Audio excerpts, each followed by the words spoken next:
आपको एक बात बताएं, मुर्दे को जब आत्मा शरीर से निकल जाती है, बहुत महत्वपूर्ण बात बता रहे हैं, इसको नोट कर लो, मुर्दे को कभी भी अकेला नहीं छोड़ा जाता। नोट कर लो इसको। क्यों नहीं छोड़ा जाता? रीजन क्या है?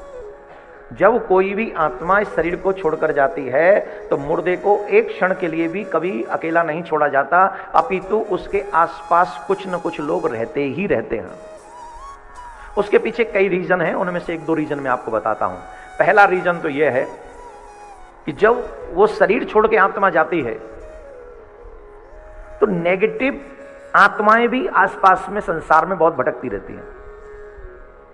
ध्यान देंगे, जो नेगेटिव, जिनको हम भूत प्रेत पिशाच पता नहीं क्या क्या कहते हैं, अगर वो मुर्दा वो सब अकेला छोड़ दिया जाए तो कोई भी नेगेटिव आत्मा उसमें प्रवेश कर सकती है अंतिम संस्कार से पहले पहले।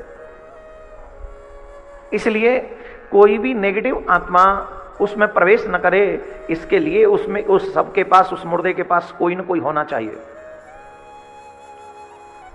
दूसरा रीजन यह भी है कि उस मुर्दे के, उस मतलब जो मरा हुआ शरीर है उसमें से स्मेल आने लग जाती है, इसीलिए कहते। और हाँ, एक और बात जो बहुत लोग गलती कर बैठते हैं, रात्रि में कभी भी अंतिम संस्कार नहीं करना चाहिए। सूर्यास्त के बाद अगर शरीर शांत होता है तो दूसरे दिन तक प्रतीक्षा करनी चाहिए, सूर्योदय तक, और सूर्य उदय होने पर ही उस व्यक्ति का, उस सब का अंतिम संस्कार करना। ये छोटी छोटी चीजें मैं इसलिए बताता हूं जिससे हमारे हर एक सनातनी को ये बातें पता हो। कई बार ऐसा होता है रात्रि में शरीर शांत, शाम को शांत हो गया, अरे रात भर कौन रखेंगे, चलो रात्रि में जला के चले आए। नहीं, ये उस व्यक्ति के साथ अन्याय है जिस व्यक्ति ने पूरा जीवन तुमको दिया है। रात्रि के समय कभी भी किसी भी शरीर का अंतिम संस्कार नहीं होना चाहिए। ये विशेष बातें आप सबको ध्यान रखनी चाहिए। मुर्दे को कभी भी अकेला नहीं छोड़ना चाहिए। जब तक अंतिम संस्कार ना हो जाए कोई ना कोई उस सबके पास बैठा रहे। दूसरा, मुर्दा कितना शुभ होता है, अगर कोई व्यक्ति किसी कार्य के लिए जा रहा हो और सामने से सब यात्रा आ जाए, किसी का सब जा रहा हो और तुम किसी शुभ कार्य के लिए जा रहे हो, तो कई लोग तो डर जाते हो, माय गॉड अब क्या होगा, मुर्दा आ गया सामने से।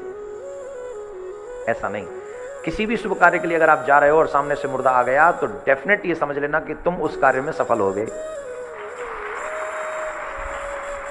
कई लोग मानते नहीं, पर मैं जीता जागता उदाहरण हूं, मेरी जिंदगी की सच्ची घटना।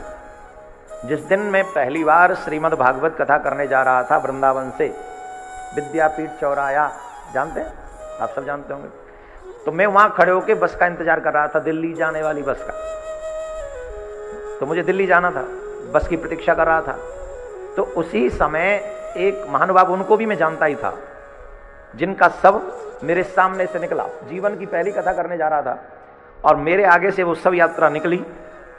सुना था बुजुर्गों के मुख से, तो मन में ये विश्वास हुआ कि निश्चित जिस कार्य के लिए तुम जा रहे हो ये मार्ग तुम्हारे जीवन के लिए श्रेष्ठतम मार्ग साबित होगा। उस दिन निकल गए, प्रणाम किया सब यात्रा को, कथा करके आए।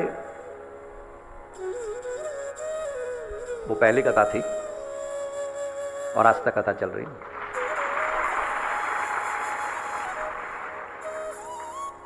यही बहुत है। तो हम तो सिर्फ ये कह रहे थे कि सब यात्रा तुम्हारे सामने से अगर निकल जाए और तुम किसी शुभ कार्य के लिए जा रहे हो तो ये तुम्हारे लिए तुम्हारी सफलता का संकेत है। लेकिन उस समय आपको 3 बार कम से कम शिव शिव शिव कहना चाहिए। राम राम राम 3 बार कहना चाहिए, शिव शिव शिव 3 बार कहना चाहिए। तो आपका कार्य निश्चित तौर पर सिद्ध होगा। राधे राधे बोलना पड़ेगा।